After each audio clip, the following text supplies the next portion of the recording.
പുനർജനി പദ്ധതി ആരോപണത്തിൽ വി.ഡി. സതീശനെതിരായ എല്ലാ നടപടികളും അവസാനിപ്പിച്ചുവെന്ന് ആഭ്യന്തരമന്ത്രി രമേശ് ചെന്നിത്തല. വിജിലൻസ് അന്വേഷണത്തിൽ ഒരു തെളിവും ലഭിച്ചിട്ടില്ല. വി.ഡി. സതീശന് പങ്കുണ്ട് എന്ന് കണ്ടെത്താൻ വിജിലൻസിന് സാധിച്ചിട്ടില്ല. കേസിൽ കഴമ്പില്ല എന്ന വിജിലൻസ് ഡയറക്ടറുടെ റിപ്പോർട്ടിന്റെ അടിസ്ഥാനത്തിലാണ് നടപടി. കേസ് CBIക്ക് വിടാനുള്ള നീക്കം രാഷ്ട്രീയ പ്രേരിതമായിരുന്നു എന്നും രമേശ് ചെന്നിത്തല പറഞ്ഞു. പുനർജനിയുമായി ബന്ധപ്പെട്ട് കഴിഞ്ഞ ഗവൺമെന്റ് അന്നത്തെ പ്രതിപക്ഷ നേതാവും ഇപ്പോഴത്തെ മുഖ്യമന്ത്രിയുമായ ശ്രീ വി.ഡി. സതീശനെതിരെ വിജിലൻസ് അന്വേഷണത്തിന് ഉത്തരവിട്ടിരുന്നു. വിജിലൻസ് വളരെ വിശദമായി തന്നെ കാര്യങ്ങൾ പരിശോധിച്ചു. ആ പരിശോധനയിൽ തെളിവുകളൊന്നും കണ്ടെത്താൻ കഴിയാത്ത സാഹചര്യത്തിൽ കേസിൽ നിന്ന് ശ്രീ വി.ഡി. സതീശനെ ഒഴിവാക്കണമെന്ന് വിജിലൻസ് ഡയറക്ടർ റിപ്പോർട്ട് ചെയ്തിട്ടുണ്ട്. ഈ റിപ്പോർട്ടിന്റെ അടിസ്ഥാനത്തിൽ മുഖ്യമന്ത്രി വി.ഡി. സതീശനെതിരെ പുനർജനിയുമായി ബന്ധപ്പെട്ട് കഴിഞ്ഞ സർക്കാർ എടുത്ത കേസ് അവസാനിപ്പിക്കാൻ ആഭ്യന്തര വിജിലൻസ് വകുപ്പ് തീരുമാനിച്ചിരിക്കുകയാണ്. 2018 പ്രളയത്തിൽ വീട് നഷ്ടപ്പെട്ടവർക്ക് വീട് വെച്ചു കൊടുക്കാനും വേണ്ടിയിട്ടുള്ള ധനസമാഹരണം നടത്താൻ വേണ്ടി വിദേശയാത്ര നടത്തിയെന്നും ആ വിദേശയാത്രയിൽ ധനസമാഹരണം നടത്തിയെന്നുമാണ് കഴിഞ്ഞ സർക്കാരിന്റെ നിർദ്ദേശപ്രകാരം വിജിലൻസ് അന്വേഷണം നടത്തിയത്. ഈ അന്വേഷണത്തിൽ പുനർജനി പദ്ധതി നടപ്പാക്കുന്നതിന് എറണാകുളം ആസ്ഥാനമായ മണപ്പാട് ഫൗണ്ടേഷൻ എന്ന സന്നദ്ധ സംഘടന വഴിയാണെന്നും ഈ പദ്ധതിയുടെ പേരിൽ മണപ്പാട് ഫൗണ്ടേഷൻ ആരംഭിച്ച ബാങ്ക് അക്കൗണ്ട് വഴിയും ഫൗണ്ടേഷനിലെ FCRA കറണ്ട് അക്കൗണ്ട് വഴിയുമാണെന്ന് വിജിലൻസിന്റെ പരിശോധനയിൽ വ്യക്തമാവുകയുണ്ടായി. അന്നത്തെ പ്രതിപക്ഷ നേതാവ് ഇന്നത്തെ മുഖ്യമന്ത്രി വി.ഡി. സതീശന് ഒരു പങ്കുമുണ്ടെന്ന് തെളിയിക്കാൻ വിജിലൻസിന് സാധിച്ചിട്ടില്ല. ഈ സാഹചര്യത്തിൽ അഴിമതി നിരോധന നിയമത്തിലെ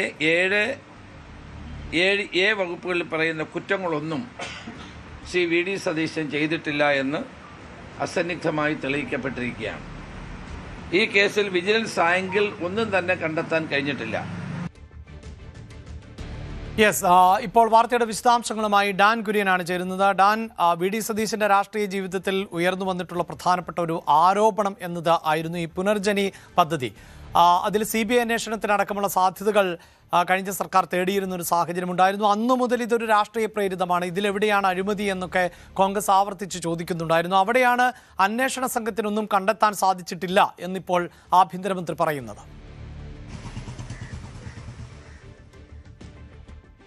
2018 പ്രളയ ദുരിതാശ്വാസ പ്രവർത്തനങ്ങളുമായി ബന്ധപ്പെട്ട് പറവൂരിലടക്കം നടപ്പിലാക്കിയ പുനർജനി പദ്ധതിയുടെ പേരിൽ അന്ന് പ്രതിപക്ഷ നേതാവായിരുന്ന വി.ഡി. സതീശൻ്റെ ബാങ്ക് അക്കൗണ്ടിലേക്ക് വിദേശ സംഭാവന വിനിമയ ചട്ടം FCRA നിയമങ്ങൾ മറികടന്നുകൊണ്ട് വിദേശ പണം എത്തി എന്നതായിരുന്നു ഇതുമായി ബന്ധപ്പെട്ട കേസിൻ്റെ അടിസ്ഥാനം.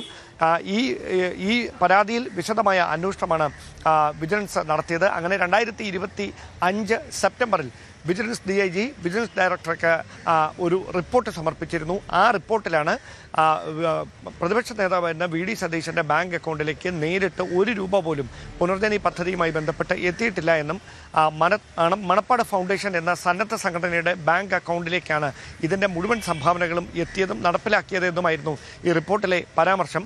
അത് കണക്കിലെടുത്തുകൊണ്ടാണ് ഇതുമായി ബന്ധപ്പെട്ട് കഴിഞ്ഞ സർക്കാരിൻ്റെ അവസാന കാലത്ത് പ്രതിപക്ഷ നേതാവായിരുന്ന വി.ഡി. സതീശനെതിരെ വിജിലൻസ് നടത്തിയ അന്വേഷണം അതിൽ ഒന്നും കണ്ടെത്താൻ കഴിയാതിരിക്കുന്ന പശ്ചാത്തലത്തിൽ പുതുതായി അധികാരമേറ്റ UDF സർക്കാരിൻ്റെ ഭാഗമായി ആഭ്യന്തര വകുപ്പ് ആ കേസ് തന്നെ എഴുതിത്തള്ളാനുള്ള തീരുമാനത്തിലേക്ക്, കേസ് അന്വേഷണം അവസാനിപ്പിക്കാനുള്ള തീരുമാനത്തിലേക്ക് എത്തിയിരിക്കുന്നത്. ഇത് രാഷ്ട്രീയ പ്രേരിതമായ ഒരു ക്ലീൻ ചിറ്റ് അല്ല, മറിച്ച് കഴമ്പില്ല, പരാതിയിൽ അടിസ്ഥാനമില്ല എന്ന് കണ്ടെത്തിയതിനാലാണ് ഇങ്ങനെ ഒരു തീരുമാനത്തിലേക്ക് കടന്നത് എന്നാണ് ആഭ്യന്തരമന്ത്രി മാധ്യമങ്ങളോട് വ്യക്തമാക്കിയിരിക്കുന്നത്. അതായത് കഴിഞ്ഞ സർക്കാർ CBI അന്വേഷണത്തിന് വരെ ശുപാർശ ചെയ്ത ഒരു കേസാണിത്.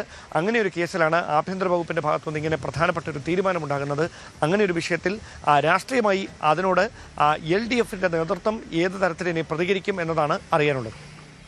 2023 ആരംഭിച്ച അന്വേഷണമാണ്. ഡാൻ സൂചിപ്പിക്കുന്ന പോലെ തന്നെ കഴിഞ്ഞ സർക്കാരിൻ്റെ കാലഘട്ടത്തിൽ കേന്ദ്ര ഏജൻസിക്ക് അന്വേഷണം വിടുവാനുള്ള നീക്കങ്ങൾ ഉൾപ്പെടെ നടന്നിരുന്നു. പക്ഷേ ഇതിൽ അഴിമതി എന്ത് എന്നതായിരുന്നു. കാരണം വിദേശ ഫണ്ട് എത്തുകയും അത് ഉപയോഗിച്ചുകൊണ്ട് നിർമ്മാണ പ്രവൃത്തികളൊക്കെ നടക്കുകയും ചെയ്ത സാഹചര്യത്തിൽ അഴിമതി എന്ത് എന്ന ചോദ്യം ആയിരുന്നു ഉയർന്നു വന്നത്. കൂടുതൽ വാർത്തകൾക്ക് News 18 Keralam YouTube channel subscribe ചെയ്യുക.